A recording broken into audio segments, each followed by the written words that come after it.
Channel channel کو subscribe کریں اور یہ بیل آئیکن پر بھی کلک کر دیں تاکہ ہر آنے والی ویڈیو سب سے پہلے آپ کو مل۔ بسم اللہ الرحمن الرحیم، صلو علی الحبیب صلی اللہ علی محمد۔ راشد عطاری روحانی علاج لے کر پیش خدمت ہیں۔ آج ہم روحانی علاج بتائیں گے کہ رزق میں برکت کے لیے اور جو پریشانی ہے، خوشحالی نہیں، غربت ہے، تندرستی ہے، اس کا علاج الحمدللہ روحانی علاج ہے۔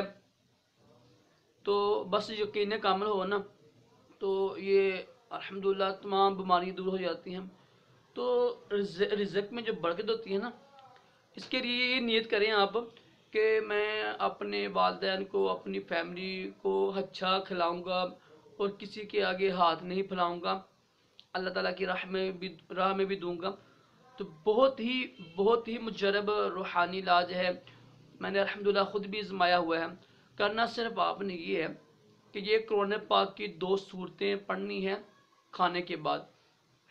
تو حضرت محمد بن محمد امام غزالی علیہ الرحمہ فرماتے ہیں کہ جو شخص کھانے کے بعد جب کھانا مکمل ہو چکا ہو نا، کوئی بھی کھانا کھائیں، ہاں چاول کھائیں، کوئی بھی کھانا کھائیں، تو کھانے کے بعد یہ قرآن پاک کی 2 سورتیں پڑھنی ہیں۔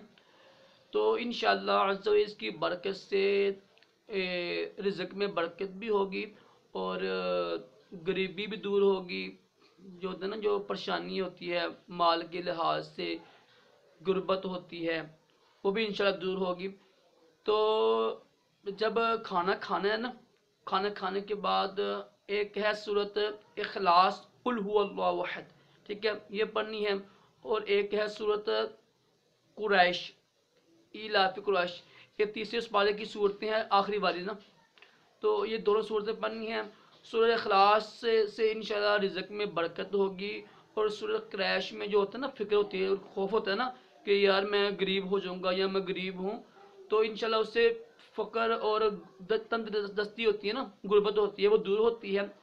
تو یہ بہت ہی آسان ہے، روحانی علاج ہے، کوشش کریں یقین کامل کے ساتھ یہ روحانی علاج کیجئے گا۔ ہر نماز کے بعد سورہ اخلاص اور قل هو اللہ شریف اور سورت قریش، یہ دونوں پڑھا کریں، اول آخر درود شریف پڑھیں، انشاءاللہ عز و جل اس کی برکت سے وسیع رزق حلال میں اضافہ بھی ہوگا، اور جو پریشانیاں ہیں گھر میں، خوشحالی نہیں، انشاءاللہ وہ خوشحالی بھی آ جائے گی۔